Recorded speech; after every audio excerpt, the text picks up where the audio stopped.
और दोस्तों क्या हाल चाल। As you guys requested in my earlier videos कि भाई ROG Strix G16 and Victus 3050 दोनों का कंपैरिजन होना मांगता है, तो बस आज इस दोनों का कंपैरिजन आप लोगों के लिए लाए हैं। थोड़ा क्विक कंपैरिजन है लेकिन इन डिटेल्ड गेमिंग एंड ऑल में हमने पूरा साइड बाय साइड कंपेयर किया है कि इसका RTX 3050, इसके RTX 3050 और इसका i5 13500HX 13450HX और इसका Ryzen 7 840HS क्या एक दूसरे को टक्कर देगा, कौन जीतेगा, क्या अगर परफॉर्मेंस सेम है तो क्या हम इसके 100% SRGB और इसके 45% NTSC को कंसीडर कर सकते हैं व्हाइल परचेसिंग, बिकॉज दोनों में रेट में भी काफी डिफरेंस है। एक आपको पड़ता है 77,000 रुपीज का और एक आपको फिलहाल मार्केट में 90,000+ रुपीज में मिल रहा है। क्या we should consider ROG Strix और we can go with HP Victus? इस पर आज डिस्कस करेंगे। लेकिन दोस्तों एक बहुत इंपॉर्टेंट बात यह है कि भाई आप लोग वीडियो तो देखते हो यार गाइस, लेकिन आप लोग सब्सक्राइब नहीं करते हो। ये कंटेंट बनाने में वाट लग जाती है और इस कंपैरिजन करने में मेरा 2 दिन लग गया। तो गाइस इस नाम पर कम से कम एक सब्सक्राइब बटन तो दबा ही सकते हो और लाइक भी कर सकते हो वीडियो को, अगर वीडियो पसंद आई एंड में तब तो वीडियो को पूरा देखो। और कहीं भी कोई डाउट अभी भी रह जाए कि कौन सा लें तो कमेंट बॉक्स में कमेंट करो, वहां पर पता कर लेंगे। तो चलो देखते हैं कि दोनों का स्पेक्स में। भाई सिंपल सी बात है, एक HX प्रोसेसर है i5 और एक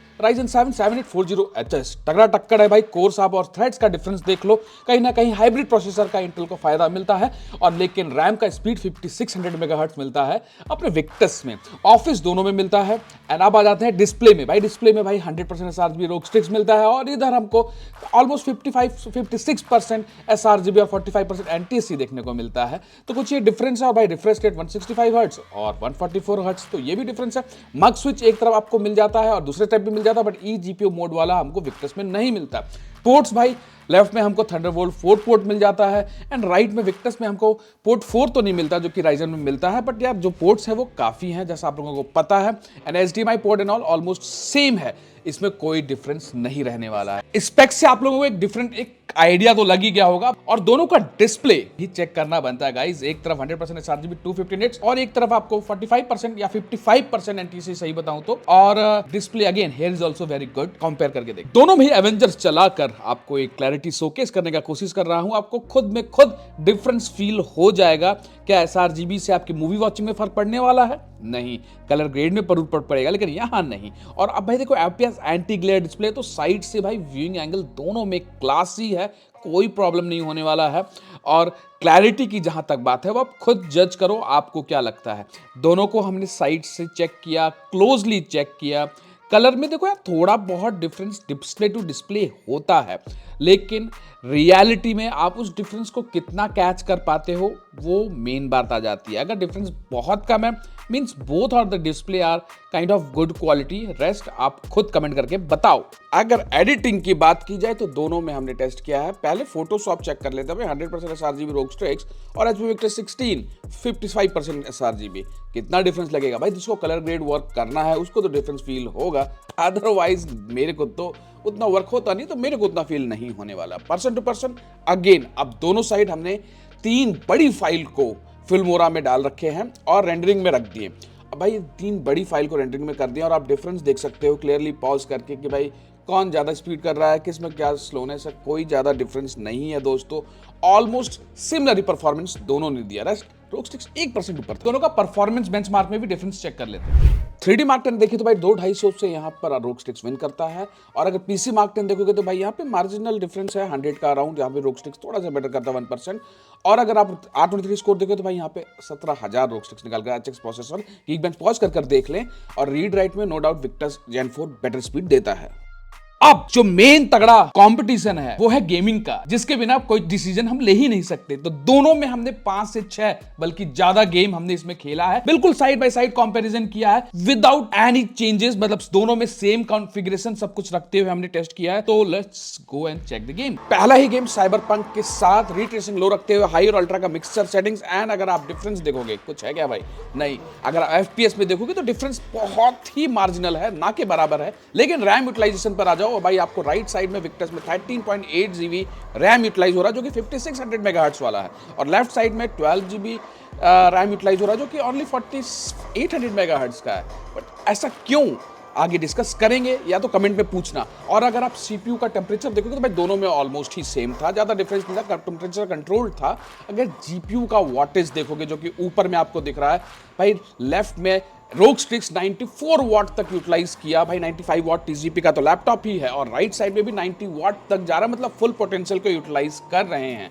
एंड अगर इसमें आप भाई वी रैम यूटिलाइजेशन देखोगे तो लेफ्ट में तो भाई 6 GB वी रैम पूरा यूटिलाइज कर रहा है, मतलब पूरा ही निचोड़ने का कोशिश कर रहा है, और राइट साइड में 5.3 GB वी रैम यूटिलाइज हो रहा है। जो GPU 2 आपको लेफ्ट साइड में दिख रहा है वो 52 वाट, इसका HX प्रोसेसर 52 वाट तक यूटिलाइज हो रहा है, और Ryzen 7 जो है वो 2627 जिसको हम लोग TDP कहते हैं 24 वाट तक यूटिलाइज हो रहा है। अब यहाँ हम सेटिंग्स चेंज करते हैं और इसको ले जाते हैं अल्ट्रा रीट्रेसिंग में, और भाई DLSS 2.0 इसमें ऑन है, दोनों पहले भी ऑन था, और भाई अब FPS में आप डिफरेंस देखो, फिर क्या कोई डिफरेंस है? नहीं, इट्स ऑलमोस्ट क्लोज, बल्कि क्लोज ही है, लेकिन रैम यूटिलाइजेशन भाई बढ़ गया, राइट साइड में 14.5 GB चला गया, लेफ्ट में 13.4 GB, और ये कम रैम यूटिलाइज करके, लेकिन वी रैम पूरा ज़्यादा यूटिलाइज कर रहा है। लेकिन इस बार भाई दोनों साइड 6 GB वी रैम पूरा ही यूटिलाइज कर रहा है, दोनों ही GPU। और जहाँ तक वॉटेज की बात है तो लेफ्ट साइड में 87, 85, 89 वॉटेज कम हो गया अल्ट्रा सेटिंग करते? नहीं, ऐसा नहीं है, सिनेरियो टू सिनेरियो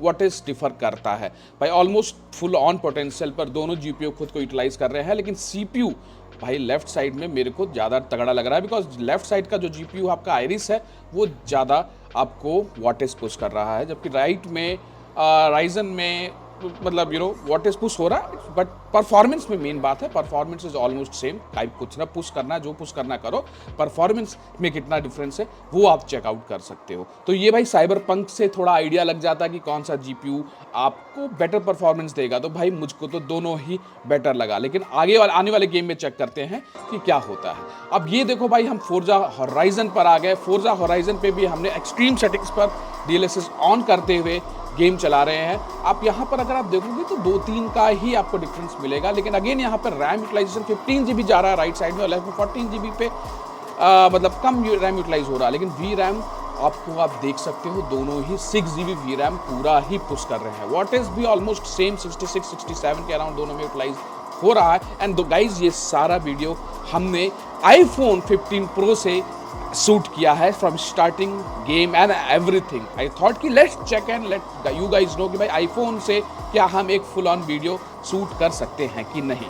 अब अगर आप FPS में डिफरेंस देखोगे तो यार देखो, FPS कहीं ना कहीं रोस्टिक्स में थोड़ा बहुत मार्जिनल कहीं ना कहीं 1-2 का ऊपर बोला भाई, लेकिन 1 या 2-3 इस FPS से आपको डिफरेंस पड़ना चाहिए नहीं गाइज। अब वॉटेज और भाई ये थर्मल्स की जहाँ तक बात है, राइजन में थर्मल्स ट्रैक करना थोड़ा आसान नहीं होता है, बट मैंने अगर आपको थर्मल्स देखना है तो उसका मैंने फुल डेडिकेटेड वीडियो बना रखा है दोनों का ही, वहाँ पर भी जाकर आप चेकआउट कर सकते हो। तो मेरे को राइजन ने भी थर्मल 70-75 डिग्री 80 डिग्री के ऊपर नहीं गया था, वैसे भी ठंड का माहौल है, लेकिन still I will say thermal दोनों में ही कंट्रोल था। FPS में डिफरेंस थोड़ा ही है, मार्जिनल ही है, लेकिन अगर आपको गेम में कलर एंड ऑल का कुछ डिफरेंस दिख रहा होगा तो वो आप खुद जज कर सकते हो। एंड रैम वी रैम तो आप यूटिलाइजेशन देख ही सकते हो, इसको पॉज करके चेक कर लेना क्या आपको रिजल्ट मिला। नेक्स्ट गेम पर आ जाते हैं जो कि है कॉल ऑफ ड्यूटी, जिसको खेलना बड़ा मुश्किल है। दोनों ही हमने अल्ट्रा सेटिंग्स के साथ DLSS ऑन करके चेक कर रहे हैं, और अगर आप FPS देखोगे तो इट्स ऑलमोस्ट सेम, कोई डिफरेंस ही नहीं है, लेकिन V RAM utilization is again left side में थोड़ा ज़्यादा है, और रैम का यूटिलाइजेशन विक्टस में ज़्यादा है। तो रैम का पोटेंशियल पूरा यूज़ किया जा रहा है अपने राइजन में, ये देखने को मिल रहा है। अब एक्सट्रीम सेटिंग्स पर कर देते हैं वारजोन को, और यहाँ पर FPS में हम देखते हैं क्या कुछ डिफरेंस है। क्या लगता है गाइज आप लोगों को? कमेंट करके ज़रूर बताना, मुझको ज़्यादा खास डिफरेंस देखने को नहीं लगा। It's almost same, scenario to scenario ऊपर नीचे हो रहा है, उसको साइड रखें तो दोनों ही अप्रॉक्सीमेटली 90 एवरेज FPS आपको लाकर दे रहा है। करेक्ट गाइज, और ये है GTA 5।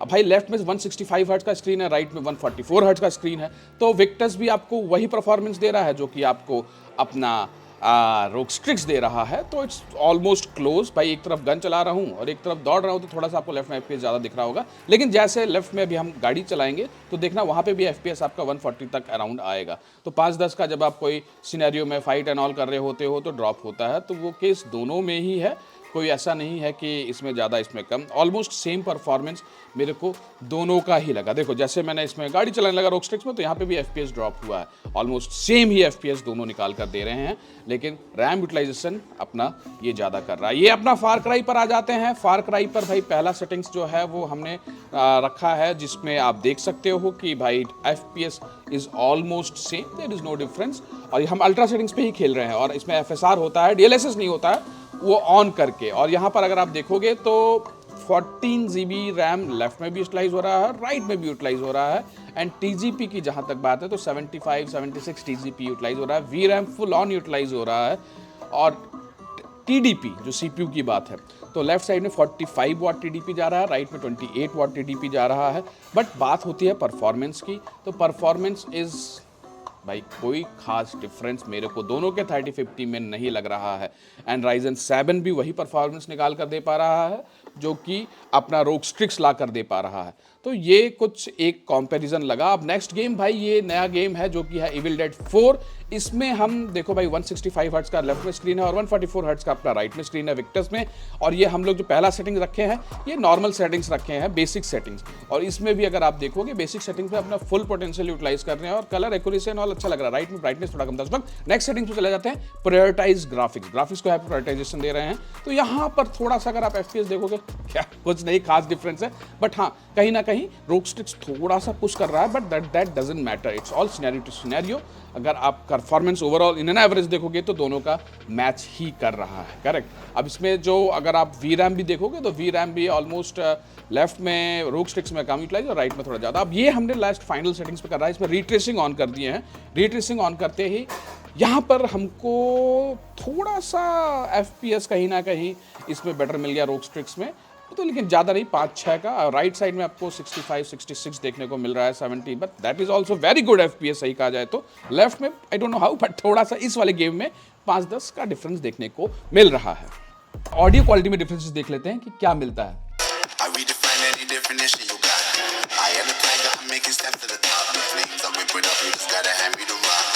Take a seat, you cannot stand it. All I know the flow harder than a Scotch bonnet. Don't try study me. Those we chase are leading us, and love is all we'll ever trust. Yeah, no, I don't wanna waste what's left.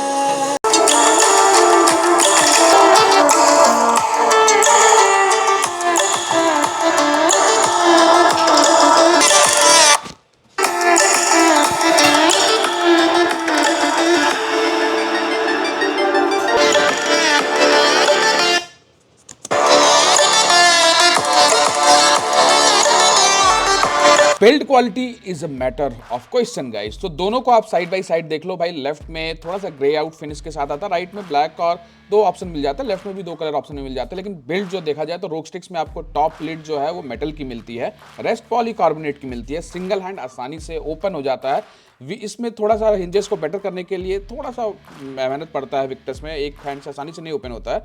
लेकिन अगर आप keys का placement देख लो और इधर देखो आपको right side में विक्टर्स में ये फायदा कि फुल साइज कीबोर्ड मिल जाता है, ROG Strix में फुल साइज नहीं मिलता। और अगर हिंजेस की बात की जाए तो विक्टर्स में इंप्रूव किया गया, बट नहीं ROG Strix में थोड़ा सा बेटर तो है ही। और कीबोर्ड में भाई देखो लेफ्ट में 4 जोन RGB मिलता है, राइट में सिंगल जोन RGB मिलता है। तो भाई आप उसको भी ध्यान में रख सकते हो कि भाई लेफ्ट तो पूरा ही गेमिंग फील देने वाला है, राइट में it's kind of.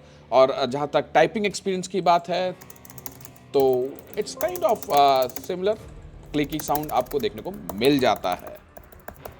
Now guys आपने गेम देख लिया, परफॉर्मेंस में डिफरेंस देख लिया, स्पेक्स में डिफरेंस देख लिया, प्राइस में डिफरेंस देख लिया। ये आपके ऊपर मैं छोड़ता हूं कि आप इन दोनों में कौन सा चूज करोगे। अगर आप दोनों में कोई चूज कर रखे हो, कोई लैपटॉप खरीद रखे हो, तो आपका क्या ओपिनियन है, आपका क्या व्यू पॉइंट है इन दोनों को लेकर, कमेंट में जरूर बताना। भाई ये ध्यान रखना कि भाई एक 76,000 रुपीज या समझ लो अभी अमेजॉन पर 80,000 दिखा रहा है, लेकिन डिस्काउंट एंड ऑल मिल जाएगा। और एक आपको 92,000 93,000 दिखा रहा है ROG Strix G16। प्राइस में भाई 10,000 रुपए से ज्यादा का डिफरेंस है। तो क्या आप इसके साथ जाओगे कि आप इसके साथ जाओगे? परफॉर्मेंस बेंचमार्क गेमिंग से आपको आइडिया लग गया होगा। मेरा पर्सनल पसंद मैं बाद में बताऊंगा, लेकिन हाँ दोनों ही लैपटॉप धांसू है। प्राइस वाइज भी देखा जाए तो अपना स्पेक्स समझो, अपना रिक्वायरमेंट समझो, गेमिंग लुक चाहिए कि प्रोफेशनल लुक चाहिए, उसके अकॉर्डिंग डिसीजन लेना। और अगर आप कोई डिसीजन ले रहे हो तो कमेंट बॉक्स में डिसीजन जरूर बताना। एंड गाइस जैसे मैंने कहा था सब्सक्राइब करना मत भूलना दोस्तों, that is very important for our जोश to be maintain for upcoming videos, correct और नॉट? एंड लाइक भी कर देना। एंड मिलते हैं नेक्स्ट अपकमिंग वीडियो में किसी 14 सीरीज लैपटॉप के साथ।